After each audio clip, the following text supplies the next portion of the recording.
Mickaël, on commence avec vous. Le naufrage électoral des Républicains dimanche dernier déclenche plusieurs initiatives qui ont pour effet d'accélérer les mutations à droite. Mais de quelle manière ?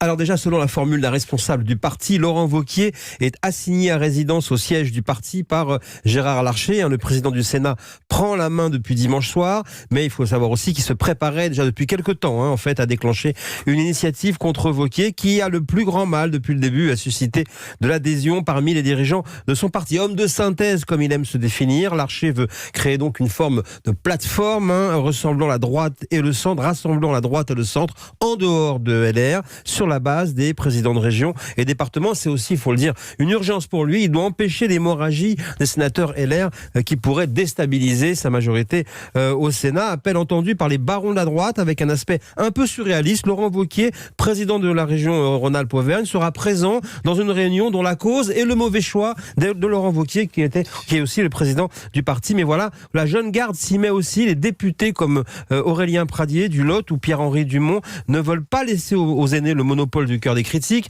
La jeune garde cible le président du parti, fait pression sur Wauquiez pour qu'il accepte un comité de renouvellement lâché par les jeunes, traqué par les aînés. Laurent Wauquiez clamait qu'il avait 3 ans pour redonner de l'espoir. Aujourd'hui, c'est même pas s'il disposera de 3 semaines, même s'il reste effectivement à LR. Il reste sourd plutôt aux appels à la démission parce que le projet contre lui est très clair, le dévitaliser, l'obliger à organiser des primaires et d'ici là, on peut compter sur la créativité de la droite en matière de division. Oui, effectivement, parce que les appétits sont aiguisés depuis quelques jours. Ils sont plusieurs à lorgner sur cette nouvelle plateforme en train d'être constituée en dehors des Républicains. Et oui, avec en premier lieu Bruno Retailleau, le président des sénateurs LR, en bon terme avec Larcher. C'est Retailleau d'ailleurs qui a été le plus direct et le plus dur avec Wauquiez au téléphone après les élections. Il lui assène, tu as un problème de sincérité, ton image pose problème aux Français. Bruno Retailleau se verrait bien le leader d'une droite post-Wauquiez. Il a d'ailleurs souvent expliqué et même écrit qu'une refondation politique et stratégique de la droite était une urgence. En regardant plus loin d'ailleurs, il veut se mettre également en situation pour succéder un jour